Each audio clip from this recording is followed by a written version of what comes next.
Have you ever heard of a man by the name of Norbert Relu? No? Well, we're going to learn a little bit about him today.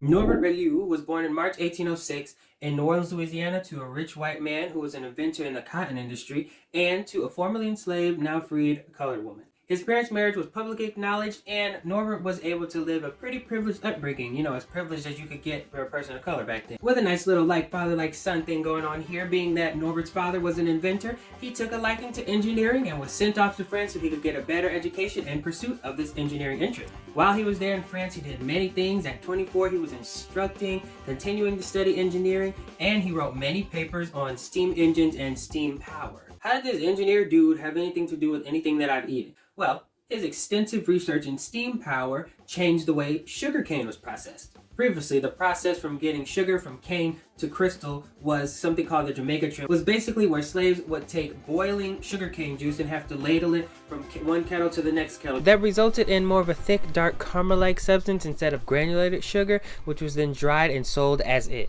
Well, this was too dangerous and ineffective because a lot of that sugarcane juice would get lost and wasted money. So it was around 1830s where Norbert invented what is called the multi-effect evaporator. So what would happen was they would take that same sugarcane juice, boil it, but now it would be a vacuum at the top that would suck all the vapors away, leaving just the sugar crystals. It produced a way better quality of sugar, and it was safer because it was able to be produced at lower temperatures. Eventually, word got across the seas, and Norbert was requested to return to New Orleans, where he installed the multi-effect evaporator into many different sugar plantations in the South. This was a game changer for this industry. Better quality, that means they can sell more. Perfect. But even still, all these contributions that Norbert made to this industry, he was still a colored man. Sometimes when he would go to the plantations, he would have to live in a separate housing unit, because he wasn't good enough to sleep in the master's house, but he was too good to sleep in the slave quarter, so he had his own little space. At one point, he was denied a patent because when applying, they assumed that he was a slave. He faced many things. It was the Civil War was starting up, the status of black people was just going straight down,